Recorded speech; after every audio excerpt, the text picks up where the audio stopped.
die, unify or die. The best is yet to come, follow the sign. Some just have the skill and some don't. Some will and some won't. But who am I to judge? Well respected and connected, making moves without a plug.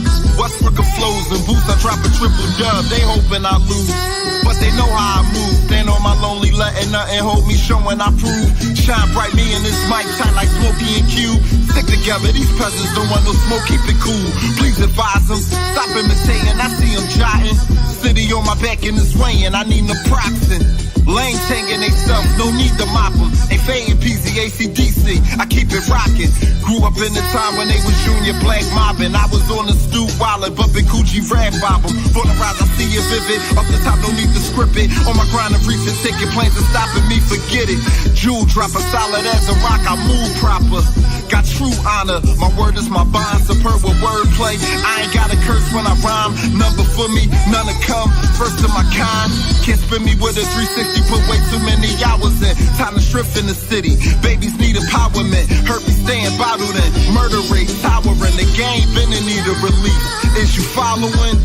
I chose to make a lane before I played the game. So never in jeopardy to gain a name. I knew the sun would shine for all the days of rain. I wish everybody would. Can y'all say the same? Unify, die, unify, die. Let's build each other up instead of crucify. Unify, die, unify, die. The best is yet to come, follow the sign.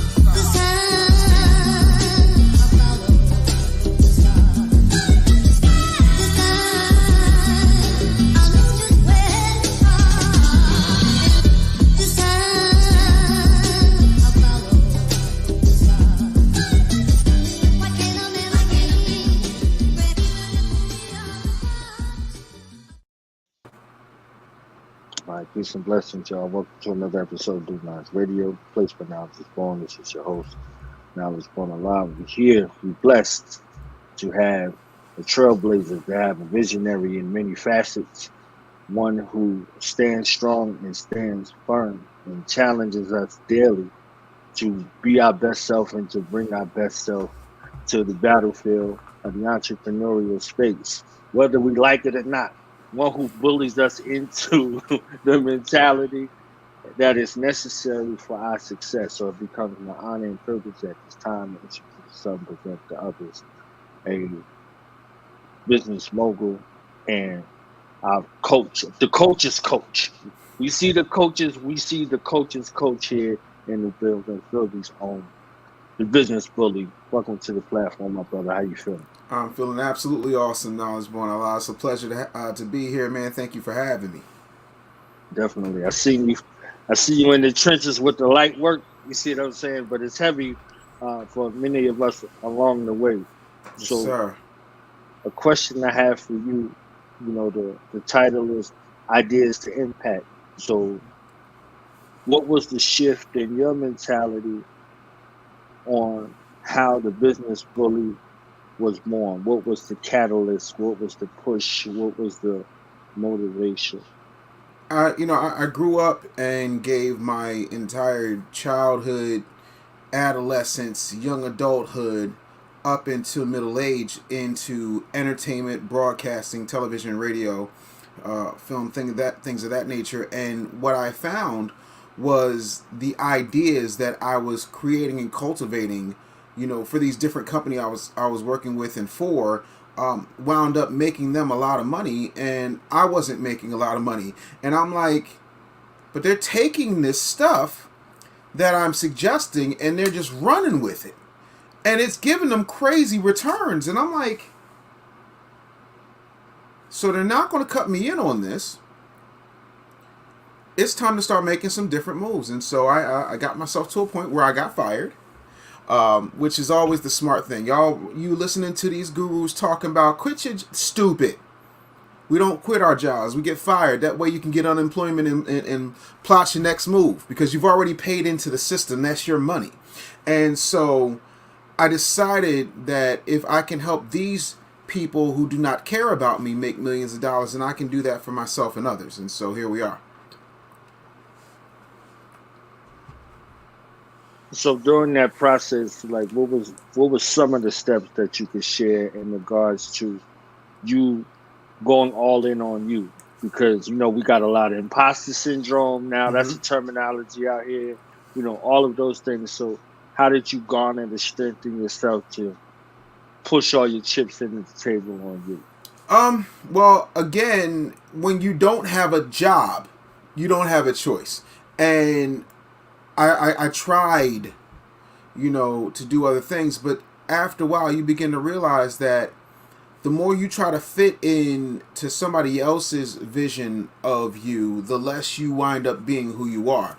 And so the first thing I did was I found a job that was going to pay me without a salary cap, and those jobs tended to be sales jobs, right? Because if you can sell, meaning if you can convince somebody that you have a solution to their problem, which is all sales is, then you can make a lot of money. And to me, that was the quickest way to do that. My resume just looked like radio, television, comedy, radio, television, comedy, film, radio. So any regular job is like, yo, this kid's going to go back to Hollywood, whatever that means to you, the second something comes up. So why would I waste my time hiring him? But salespeople come and go because most people can't cut it. Most people don't have a sales problem. They have a lack of communication problem. And when you don't know how to communicate an idea effectively, you can't get somebody to say, hey, give me look, here's my money. Like, they're not going to do that. So I don't have that problem because I've been running my mouth professionally since I was 9 years old.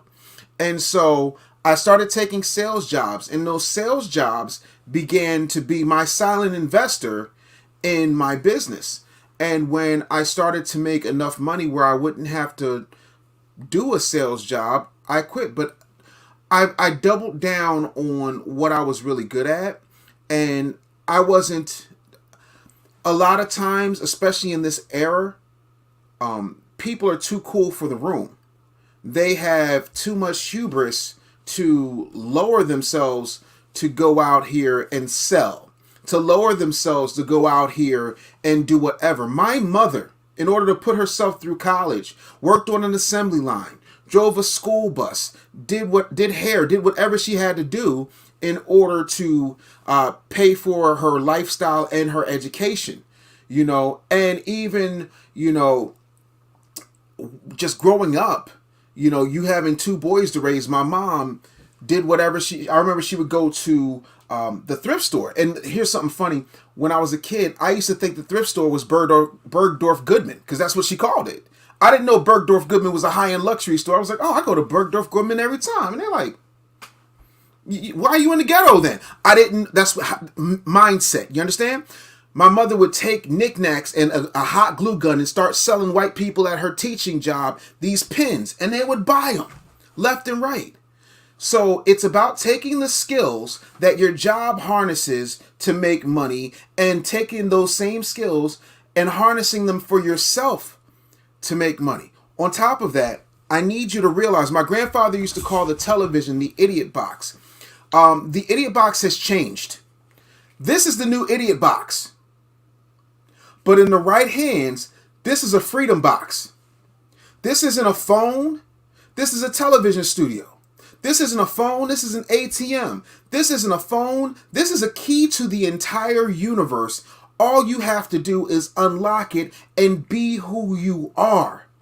Those are the things that people don't understand. We've got to start being who we are because everybody else is already out there. T-Pain said we already got people. We got all the babies we can stand. We got a little Uzi Vert. We have. Who are you? Right? And there is a place for you in this world, but you have yet to show up. And then more importantly, on a cellular level, there are people waiting for you to show up so that they can complete their destiny. You're the linchpin on a lot of other people's destinies, but you haven't gotten the balls to show up yet. And I got myself to a point where, one, I'm not concerned about what anybody else thinks of me. Two, I'm not beholden to anybody. Nobody signs my checks but me. Right? So you can't go and cancel me as easily as you could cancel somebody who has a job. You ever see somebody say something like crazy online, whether it's racist, anti-Semitic, anti-black, whatever the case may be, and then the internet gets busy and starts finding out where they work, who their boss is, all that. Who you gonna call? You gonna call my mama? You gonna call my wife? You gonna call my kids? Who you gonna call? Get yourself free so that you can be who you're meant to be. Because you can't be truly who you are if you're working for somebody else. And with that, I need you to also understand, if you're okay with working for somebody else, I'm okay with you working for somebody else. But if you want to be free, to be 100% yourself, then you're going to have to find a way to cash in on the skills that your boss is cashing in on that belong to you.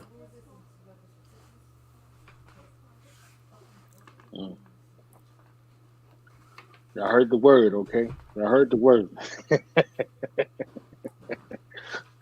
So you were speaking about one of the latest things I heard you speak about, not including today, but you were talking about us voting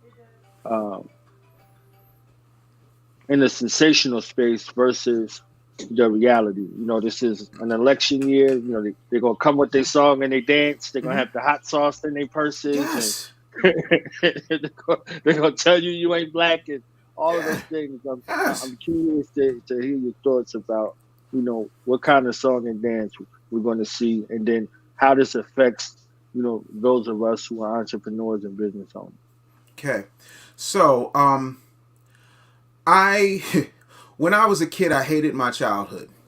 I hated my childhood because I was in a family of teachers, right? My mother was a teacher. My stepfather was a teacher. My Uncle Jimmy was a teacher. My grandmother was a teacher. So there was no place for me to hide and just be mediocre. Everything had to be over the top. Everything had to be detailed. If you had an opinion, you were allowed to have the opinion, but you had to back that opinion up with facts. Because if your feelings outweighed your facts, then your feelings are betraying you. Right? So I couldn't just come out and say, hey, I don't like this person. Tell me why. Go. I would sit down at dinner and my uncle would be like, hey, Dave, what's happening in the world today? What's going on with Saudi Arabia? And I'm like, well, you know, the oil prices are, you know, going up to $275 a barrel, which is absolutely insane. And this is 1984. I'm 7 years old, bro. But that's the kind of mentality I come from. So now, having said that, I need you to understand that when I say what I say, I am saying it from a level that most people are not at. So you take what I say with a grain of salt, because I have a certain level of freedom that the average bear does not have. Okay? Now, whether it is the left wing or the right wing, it's the same bird. At one point in American history, it used to be called the Democratic Republican Party. Then it split, right? So you've got one group of people who are telling you that they love you, but they only love you every 4 years, just long enough to sit down with Cardi B and do the nay-nay and show up and dance for massa with Roland Martin. Then there's the other group that has absolutely no idea from a cultural standpoint how to speak to us in a real way. So they're just saying things that they think make sense, but don't, right? One pretends to love you. The other one is waiting for you to do something about it. And so my whole thing is, if you believe that voting is important, and in some ways I believe that it is, if you believe voting is important, then you also have to, by default, believe that who you vote for matters. The problem in this country, especially when it comes to national elections, specifically the one of the office of the president of these yet to be United States, is that we spend more time figuring out who our kids' homecoming king is going to be and what they're about than we do what the platform these presidential candidates run on is going to be about. That to me is problematic. The other part that we need to understand is between 92 and 96% of so-called African Americans, foundational Black Americans, American black people, American descendants, whatever we're calling Negroes this week, vote for Democrats and absolutely ask for nothing in exchange for said vote. Now, I do not vote on a party line. I vote based upon my financial. I vote based on my safety. And I vote based on my community interests. For example, one of the candidates that I back locally, who I've been backing for the better part of 15 years, was a state rep. Then he came down and became a city councilman. He is now the president of city council. I vote with the ballot box and I vote with my wallet. Everybody has the opportunity to do that. That's on a local level. Now, nationally, what people don't understand is, number one, presidents don't write laws. That's Congress and Senate. Okay? However, presidents sign things into laws. Presidents also have the executive order privilege. And on top of that, their policies can, in a trickle-down way, affect certain things. For example, if you take billions of dollars and give it to a Ukrainian war when you could take $2 billion and eradicate homelessness in an hour, why aren't we? Right? If you know for a fact that we are 27th in reading comprehension and 34th in mathematical computational skills, why aren't we putting funds into education? And then, why do we have a census that allows us the opportunity for small towns that have a huge prison in their backyard to count every prisoner as part of their community so that they get better schools, they get better books, they get better computers, they get better resources than major metropolitan cities like Philadelphia, Atlanta, DC, Chicago? Why is it that almost every, not completely because there's no absolutes in the universe or in America, why is it that almost every major metropolitan city that has a densely populated black population, Atlanta, Chicago, DC, Charlotte, Philadelphia, is overrun with crime under a Democratic mayor's watch? In my lifetime, there has not been a Republican mayor in Philadelphia. Philadelphia is so bad that Republicans are now, instead of saying, what about Chicago? They say, do you see what's happening in Philly? I don't care who serves up my safety. I don't care who serves up my sandwich. I just care that it's hot and that it's ready. And if you can't do the job, I'm going to go talk to the other guy. Now, let me bring this down yet another level. I watch what people say when they think no one is paying attention. I had issues when Donald Trump had Diamond and Silk up there talking about, look at my African Americans. I thought that was a bit pandering. I thought that was a bit off-putting. But okay. You know what's more off-putting than that to me? When a so-called black woman named Kamala Harris gets on the griot or the root, one or the other, I can't remember, and she said, and I quote, well, I'm not going to sit up here and say I'm going to do anything that's going to benefit directly black people. No! And people were so thirsty for representation that they forced Joe Biden and make her his running mate after she said, I don't like you, you damn near racist, you opposed integration in schools because the schools were crappy, and I was on the second run of that integration that you opposed because you were dead set against integration when it came to that desegregation of schools. You were dead set against it. Busing programs. Now it's, Joe, we did it, Joe. And then when the vice president got in office, her alma mater, Howard University, where my niece now attends and my daughter just graduated from, had rats, roaches, mold, black mold, busted pipes, broken heating, and the kids were sitting in a tent city that they had to makeshift. She was 1.5 miles down the road. Did she do anything to help that, bring light to that, save that? That's her alma mater, not mine. I went to Temple. Did she? No.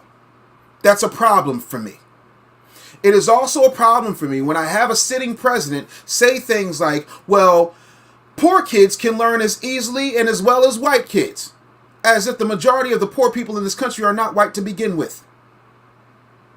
I have a problem with somebody whose mentor was Strom Thurmond, who was a card-carrying racist out of North Carolina. I also have a problem with somebody who says that Robert Byrd, a Grand Cyclops of the Ku Klux Klan, was a good and honorable man and eulogized him.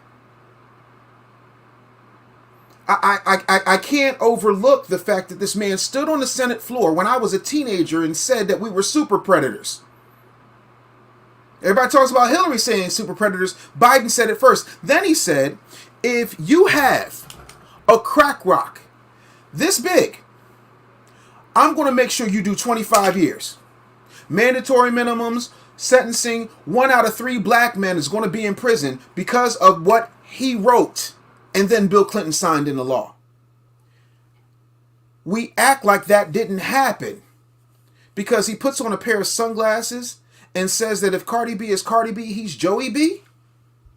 Bro, I'm going to need some tangibles, and I'm going to need you to come to terms with the fact that you have had some very questionable, if not outrightly emboldened racist policies. That is a problem for me. I don't care who does it. Now, I also have to look at the fact that as a business owner, I am a job creator. I can create more jobs if I'm paying less taxes. That's how that works. So when uneducated people say things like, well, Jeff Bezos doesn't pay taxes, of course he doesn't. Oh, Bill Gates doesn't pay taxes, of course he doesn't. You know, my man who runs Berkshire Hathaway, I can't think of his name all of a sudden. I'm getting middle-aged here. Oh, God, what's his name? Berkshire Hathaway. I can see him clear as day. He eats McDonald's. He's old as hell. I can't call it. But he doesn't pay taxes. The reason that Elon Musk, Jeff Bezos, those type of people do not pay taxes is because when you create jobs and you sign the front of the check, you then create a situation to give employment to other people who will pay state, local, and federal taxes. Warren Buffett. Thank you, Ron F. with the assist. Warren Buffett. No, we report taxes. We do not pay taxes because we are job creators. So tax cuts are not tax cuts for the rich. They're tax cuts for business owners because you're still under the impression that you live in a country when you live in a corporation. You're also under the impression that you live in a democracy when you've never lived in a democracy in 247 years. You live in a constitutional republic, and you would be better served to understand the difference between what a democracy is and what a constitutional republic is. And you don't get that because everything they tell you is this person's a threat to democracy. This country's a threat to democracy because democracy means the majority rules. If the majority ruled, then guess what? We would have had President Gore in 2000. If the majority ruled, we would have had President Clinton in 2016. And I ain't talking Bill. So tell me again about your democracy. So until such time as we get educated, until such time as we vote with our wallets as much as we vote with our hashtags and our songs and our, please sir, might I have something, whatever it is, because I don't have a plan. And then as black people, you ostracize Ice Cube and the phenomenal Dr. Claude Anderson, who wrote Powernomics and has been working in finance on a government level for our people since I was in diapers during the Carter administration. And you say, oh, well, he's a sellout because he went to Donald Trump. No. Again, I do not rewrite history, I recite history. And history says that he went to both the Biden-Harris campaign and the Trump campaign. And Biden-Harris said, we'll talk to you after the election. Donald Trump said, all right. Or we like this. We like that. We like this. We'll put a lot of what you got here into the Platinum Plan. And if and when we get elected, we'll enact it. Trump did not get elected. But I'm sorry. Did they ever wind up meeting with Ice Cube? Biden and Harris, did they? No. Oh, surprise. Because they don't have to.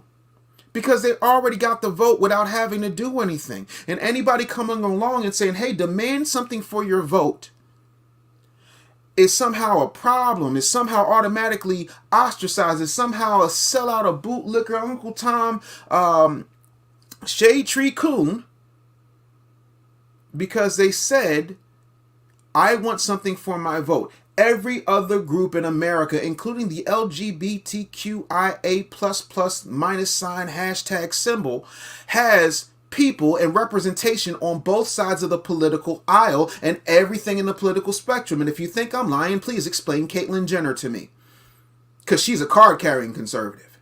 What do? If you're in bed with one group, and that's all you're in bed with, why is anybody else going to try and holler at you? And if they do, you're not budging no way.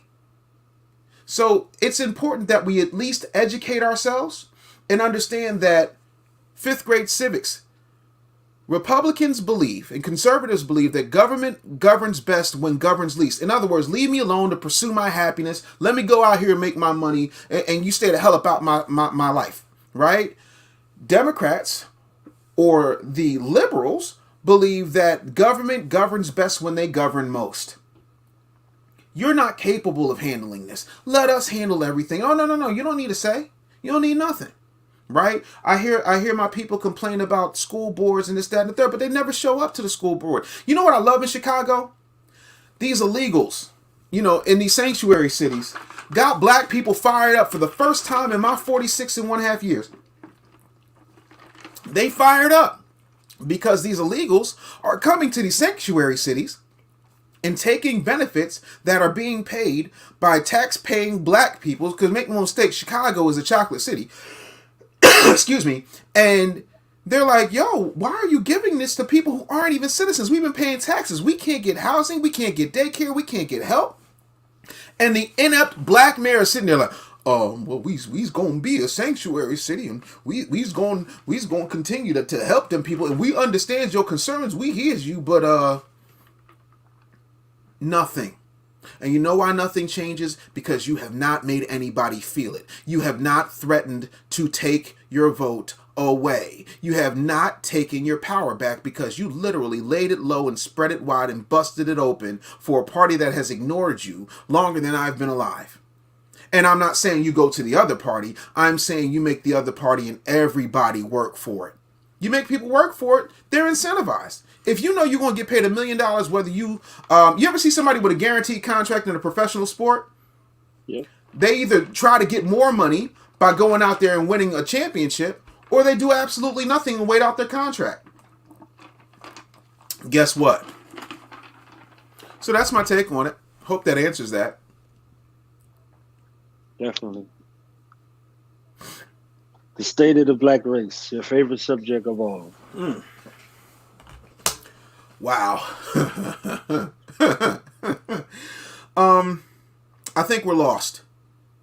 I think we're absolutely lost. I think we look to other people for our social cues, our cultural cues, our entertainment, and for our approval. Black people's number one addiction is white adjacency. Their number two addiction is clout. You want to be so close to people who don't give a rat's ass about you that you will sit up there and song and dance and tap and do everything else you can in order to get their attention. I'm not a big fan of that. I'm also not a big fan of shucking and jiving, cooning and buffooning on reality television, and saying, well, it's cool because at least black people are working. Listen, I grew up around drug dealers. They were employing people. Does it make it right? So, my thing is, we've got to start divorcing ourselves from our trash. We've got to start taking a hard line in the sand and saying, you know what? Some of these folks can't go with us. Some of these folks got to be left behind. We need to have our own culling, our own reckoning, our own rapture. And those who are about that life need to start focusing on us. We can't take everybody with us. I tell people all the time, in India, they have their trash in slums. In America, white people have their trash in trailers, right? In the Philadelphia section, they got their trash strung out in Kensington. You know where black people's trash is? Upstairs in the back room. Just don't leave them around your kids. Our trash is celebrated. We get celebrated for talking about all the damage we do to each other, how we rob each other, how we kill each other, how we rape each other, how we sexually assault each other, how we disrespect each other. We are championing the breakdown and the erosion of the black family because I don't need no man for shit. Oh, and these hoes ain't shit neither. And then you wonder why nobody's concerned about you. I don't need to be concerned about people who are so fragmented and divided, because you'll never get it together. Then the conscious community all wants to rally around themselves and not around one particular person to lead or spearhead the movement, because nobody wants to be a leader. And you know why nobody wants to be a leader? Because nobody wants to be assassinated. Nobody is willing to die. But everybody want to shine, though. Everybody want to get there and put on their dashikis and start talking hotep, hotep, hotep. You can build your Hotep Hogwarts school all you want to. You can light all the incense you want to. You can burn all the candles. You can light all the sage you want to. What are you doing effectively to make change for our people? How are our people going to eat? One of the main questions Jesus was challenged on was from the disciples. How are we going to eat? Jesus talking to 5,000 people. Yeah, that's cool and all. You the Christ, cool. Big whoop. It's 5,000 people you just got finished talking to, and they hungry because you long-winded, partner. What you gonna do? Yo, it's a boy down there. Yo, grab his lunch. Watch this. He multiplied it. And he made sure everybody was fed. Who's making sure everybody eats? Like, to me, it's dirt simple, but nobody wants to have those conversations because those conversations require reason, logic, structure, and accountability. And without reason, logic, structure, and accountability, you have what we have now, and that's chaos.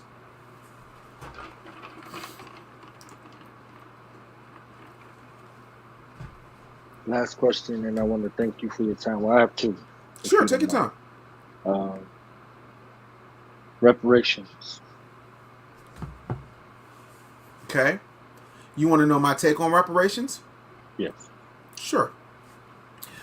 I don't think most people are going to like it. I got a buddy named Trevor, and Trevor will tell you, one-time sales will make you one-time rich. All I hear a lot of black people talking about is, we want our check. We want our check. Like Martin said, when we get to D.C., we're coming to get our check. And that's why they killed him. One check does nothing. I think we deserve a check. Let's not get that twisted. We deserve a check for the blood of our ancestors that built this country. Right? I know John Leguizamo tried to upend our contribution in saying that Puerto Ricans built this country. Stop, bro. Go back to singing and dancing and acting, homie, because history ain't your subject, Johnny Legs. Love you. You're a funny guy, but knock it off. I think that we need finances, yes. You know what else we need? We need a track to be able to, one, do for ourselves. My late grandmother, once when I was with her, told me something that fascinated me. She said, with the exception of your mother, all of your aunts and uncles were born in black hospitals to black doctors, and the only reason your mother wasn't was because it was an emergency. I'm paraphrasing. And I said, wait, what? Because and I was a grown man when she told me this. I was like, black hospitals? Where? She said, exactly. She said, you've lived in a lot of cities. Yeah, a lot of them major. I said, yeah. She said, did you see a little Italy? Yeah. Did you see a place where the Hispanics had their own little town? Yeah. So like the Dominicans, the Puerto Ricans, the Mexicans? Yeah.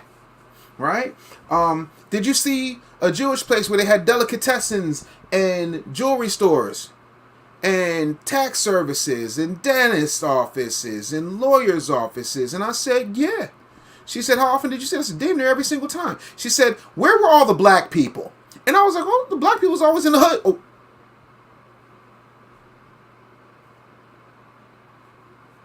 Now, not every black person is in the hood.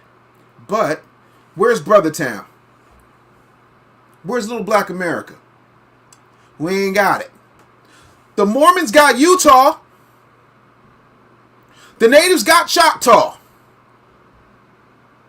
We ain't got Blacktaw yet.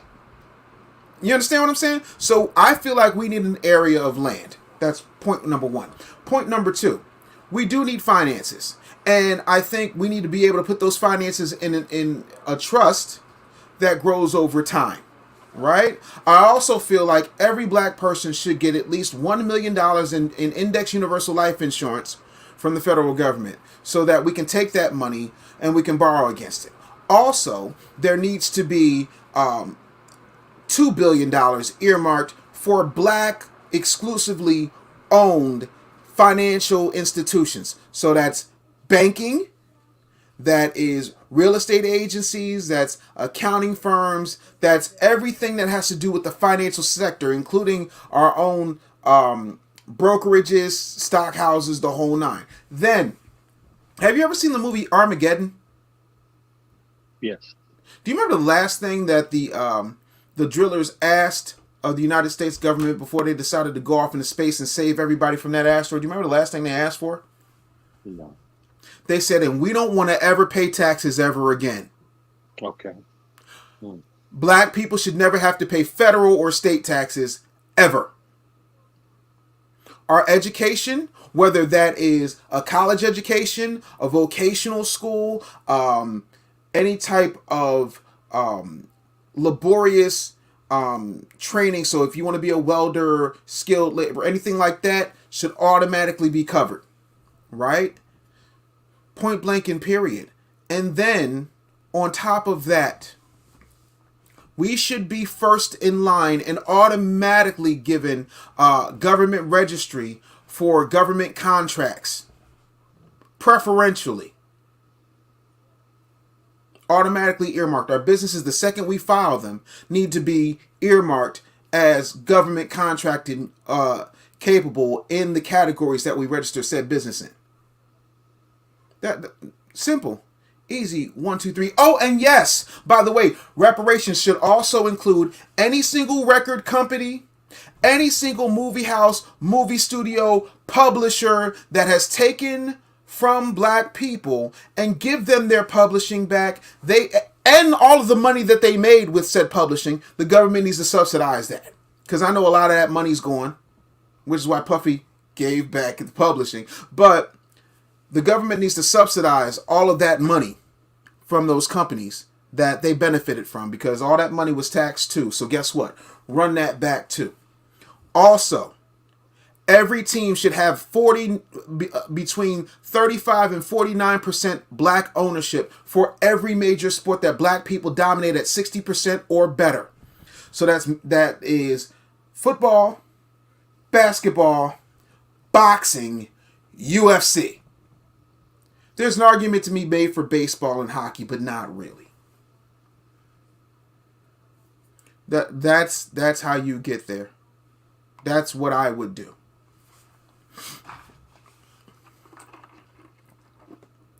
You want to take this question before my last question? Sure.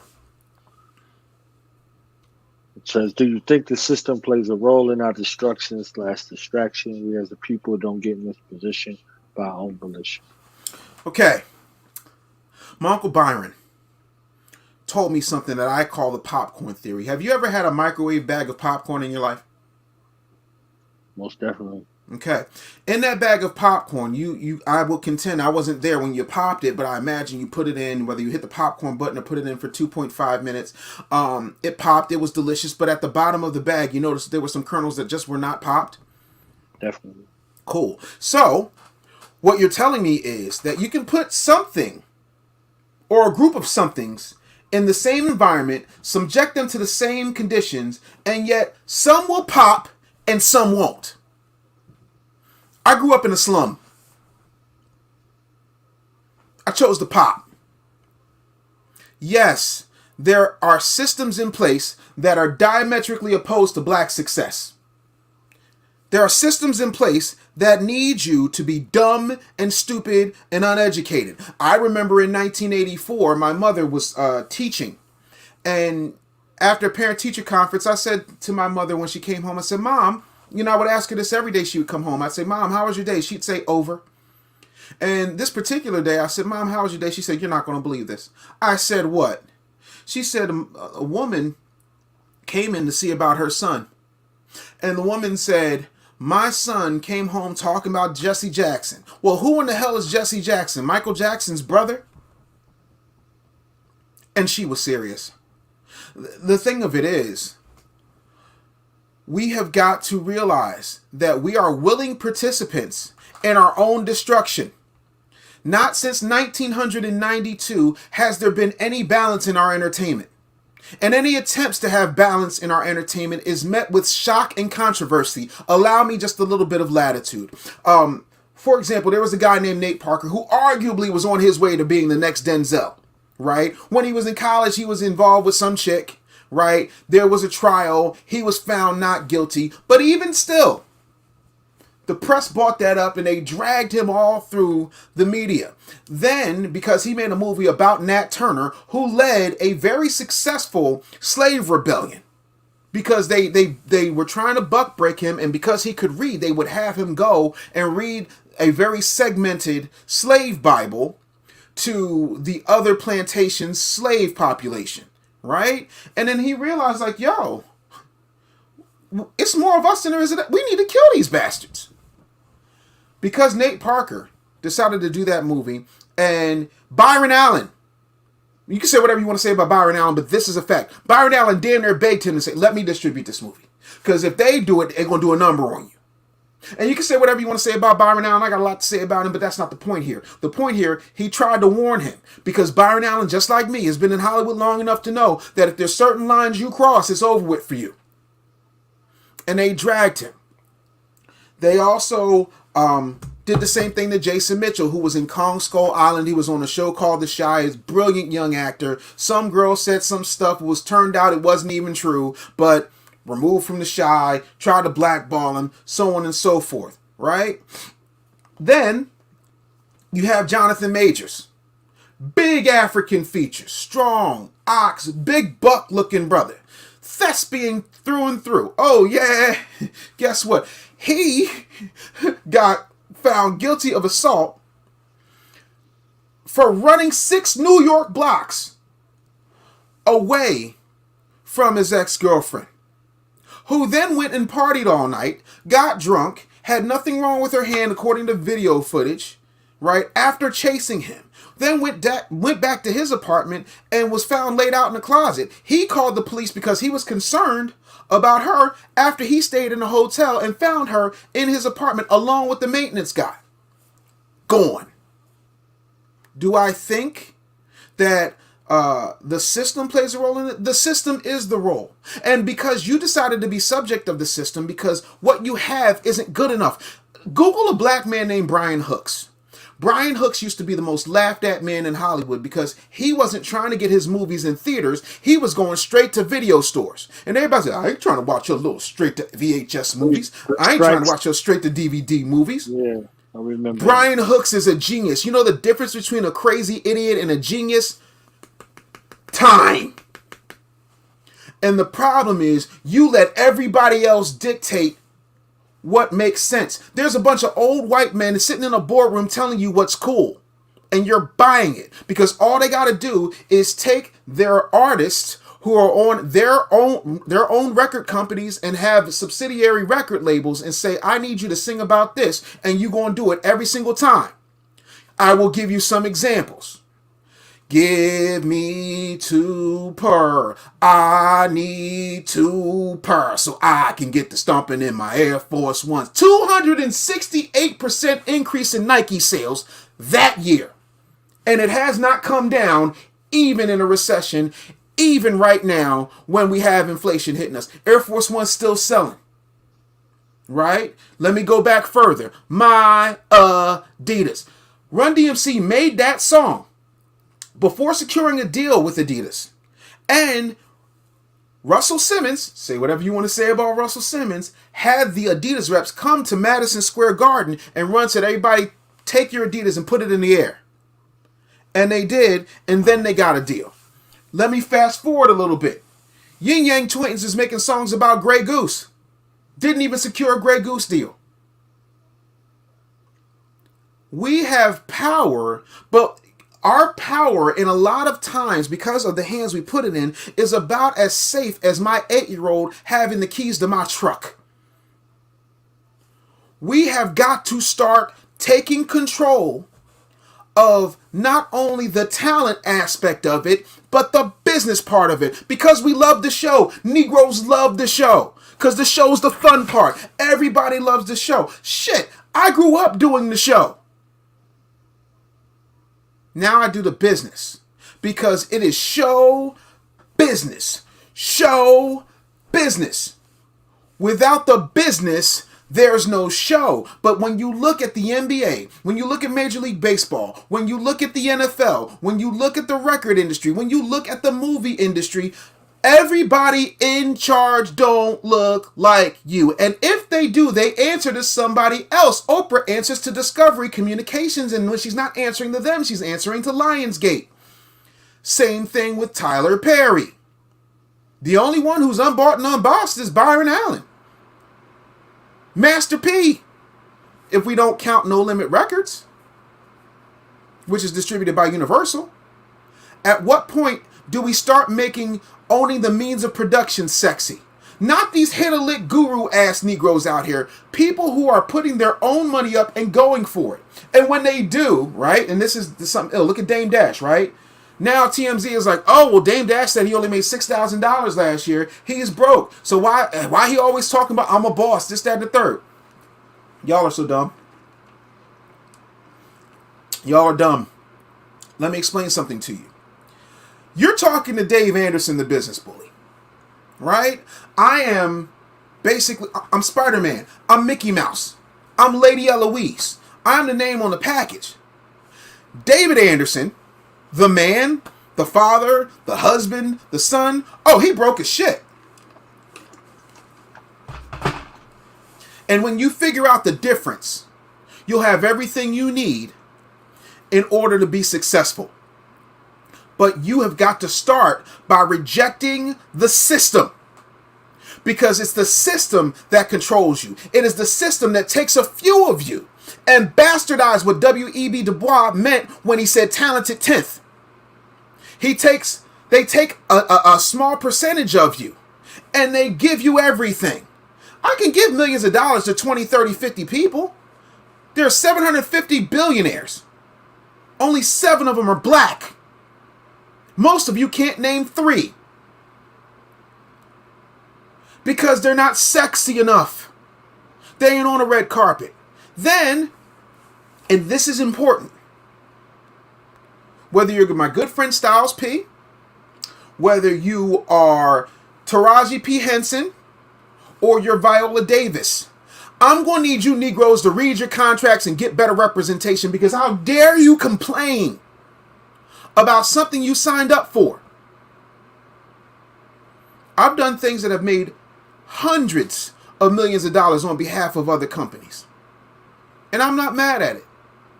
Simply because that's what I signed up for, and it's my fault for not doing my due diligence. How are you crying about how you got paid when you still showed up to set? Where was your manager? Where was your agent? And who were they in bed with? Bad Boy had about 12 artists that did anything. The other 37? Name them. Gone. Out of here. Remember Making the Band? Definitely. Making the Band was funny as fuck to me, and I'm going to tell you why. Not the season with Danny D. Kane, not the season with Day 26, but the season with the band. Because the band was the idiots. Here's why. Puffy says to him after he signs them, hey, this is Phil. Phil is going to be your manager. Now, what you might not know about Phil is that Phil was Puffy's roommate at Howard before Puffy dropped out. I can tell you that if I called any one of my homeboys from college to manage any one of my artists, right, and I own the record label, that is what we call in the law, in all 50 of these yet to be United States, a direct conflict of interest.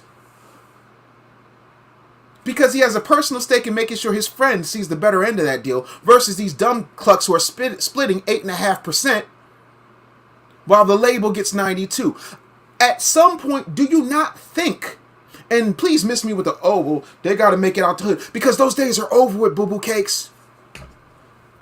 You got one of these. It's kids on SoundCloud. Shit, there's a 9-year-old kid right now making $30 million a year reviewing other people's toys. You have no excuse. You are just conditioned to believe you need them. I'm gonna land my plane on this, and then I'll answer your last question. I can prove to you that you are a sucker for tradition. Generally speaking. Watch this. Have you been to a movie in the past 5 years? Definitely. Okay. Have you noticed anything at the movie theater? I'll save you the suspense. When you go to a movie theater, in this day and age, there's still somebody at the front selling you tickets behind a booth. And people will stand in line to buy tickets. Now, I know, as well as I'm sure you know, that there's Fandango. Every major movie house, movie theater chain has an app where you can buy your tickets by using the Freedom Box. You ain't got to stand in line. Shit, I'm in the car. Already bought my tickets, ordered my food, ready to make sure my food is hot and ready by 4:30 because I got a 4:45 theater time. And I like to get there to watch the previews because I got to decide what other movie I'm going to watch. But yet and still, in a day and age where every single fact of every single thing that has ever been written or recorded is available on this thing for fucking free, you still got people standing in line. Tell me why.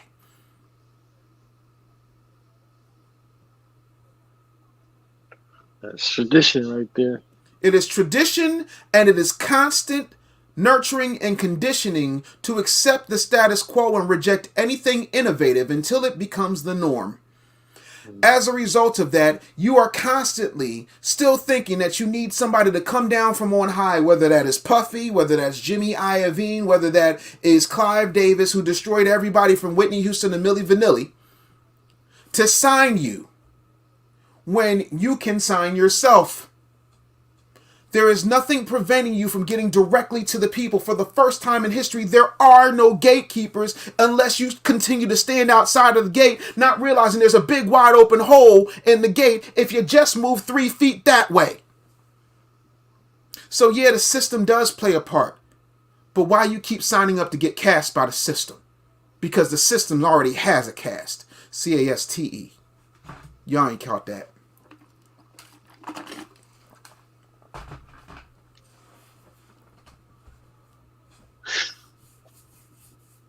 Give us a bunch to chew on, and sound bites forever. You know?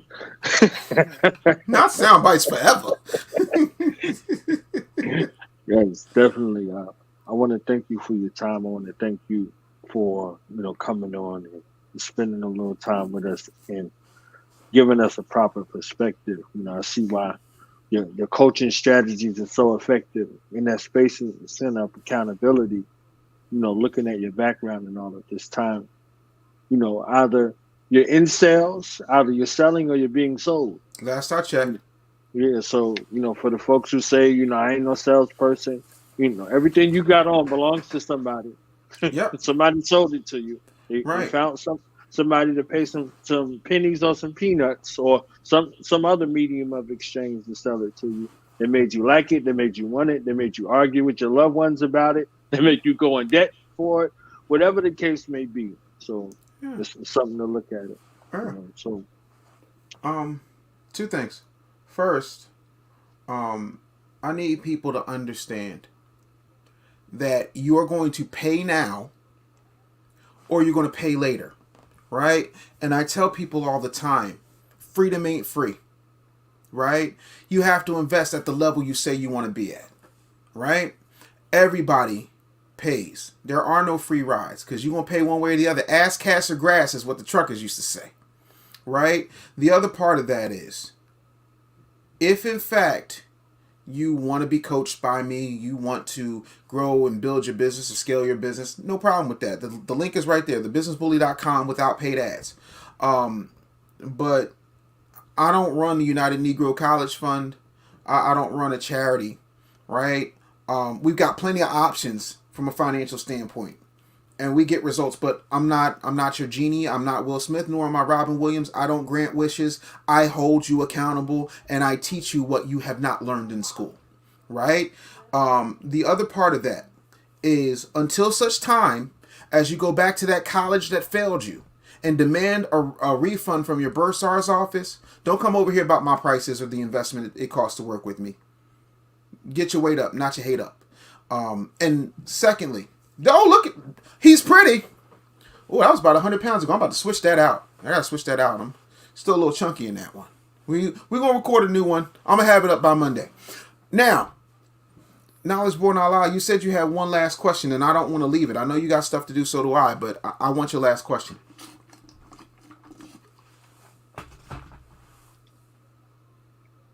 What are two things that we could do to cement and secure our legacy?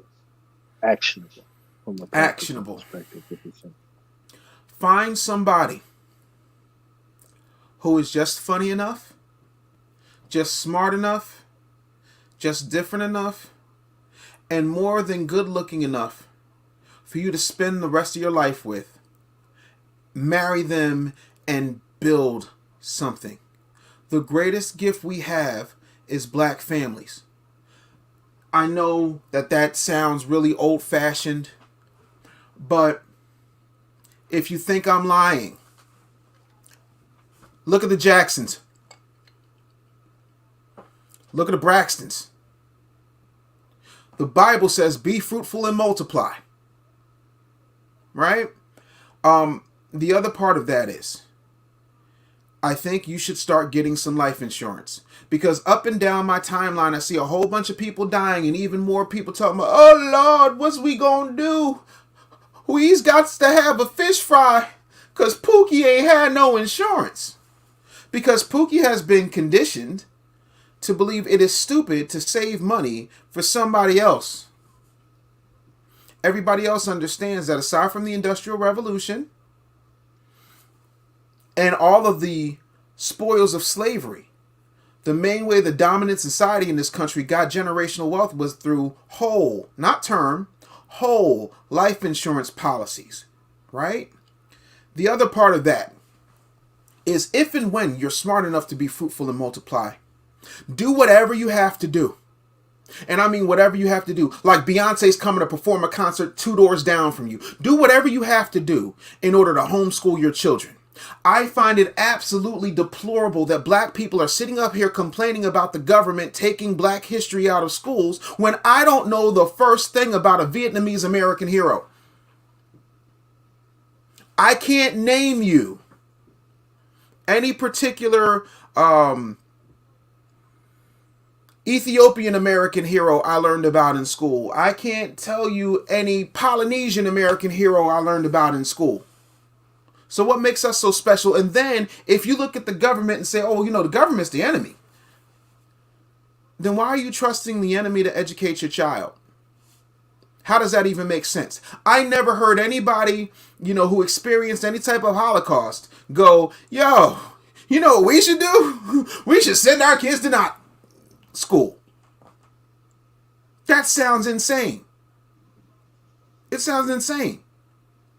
Also, you have got to start looking around your circle and finding the people who specialize in the things you suck at or aren't phenomenal at.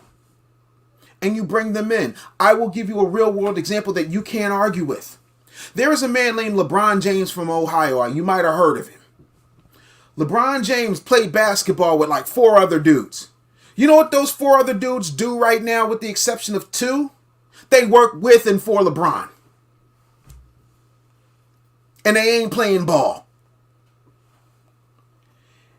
Your team are the people around you who have a vested interest in your success because they were there before you were a phenom, before you were an icon. I got people on my executive team who knew me since 1996. I married a woman who knew me since 1995. Do you understand? We have got to start insulating ourselves with ourselves, right? The other part of that is stop treating attorneys and accountants like accessories and start treating them like absolute necessities. And watch how your business thrive. If you don't know how to start, scale, or build a business, I invite you to go to thebusinessbully.com/without paid ads. Follow me on all social media platforms at The Business Bully, and let me help you get out of your own way and take the vision that you have and expand it.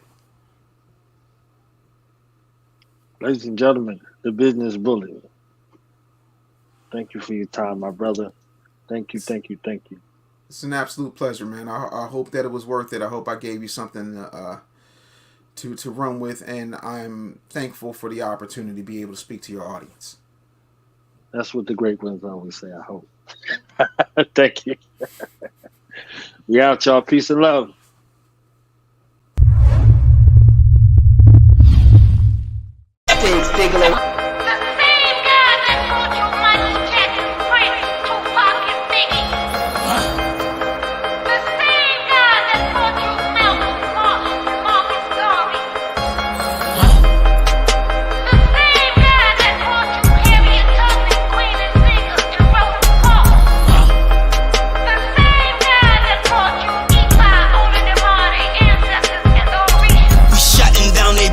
And buying back the block, and let's open our own business so we'll have some place to shop. Start investing in ourselves, is what we do, cause they do not. So we shutting down their businesses and buying back the block. Yeah, we shutting down their businesses and buying back the block. Every hustler that could hustle, start investing in your spot. Don't you see these vacant houses and you see these vacant lots? So we shutting down their businesses and buying back the block. Yeah, we buying back the block. My brothers buying back the block. Sisters buying back the block. My sisters buying back the block. Don't you see these vacant houses and you see these vacant lots? So we shutting down their businesses and buying back the block.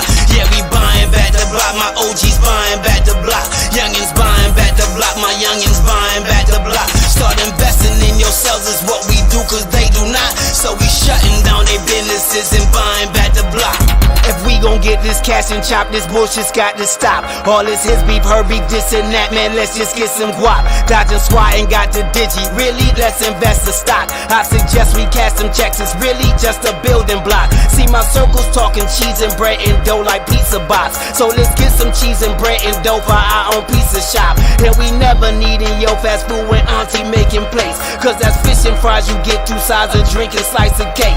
The mechanic shop, the barber shop, the hair and nail salon. On the corner store or grocery store, let's get some seasoned farm. Cause when summertime, when school let out, we started up a julep house. Then we passed it to the kids to show them what this bit is about. Used to grind the tubers out the Buick with the music clout. Now he with the wife and kids to show you what them Jews about. 10%, $100,000 is in stacks. So all you need is $10,000 to buy a house for 100 racks. Wait, all you need is $10,000 to buy a house for 100 racks. Yup, all you need is $10,000. Think of that with your income tax. Shutting down their businesses and buying back the block. And let's open our own business so we'll have some place to shop. Start investing in ourselves is what we do, cause they do not. So we shutting down their businesses and buying back the block. Yeah, we shutting down their businesses and buying back the block. Every hustler that could hustle, start investing in your spot. Don't you see these vacant houses and you see these vacant lots? So we shutting down their businesses and buying back the block. Yeah, if you getting money, stop buying back the neighborhood. Buy up these houses, these empty lots. Stop buying buildings, opening businesses. Stop buying land, property. You know what I'm saying?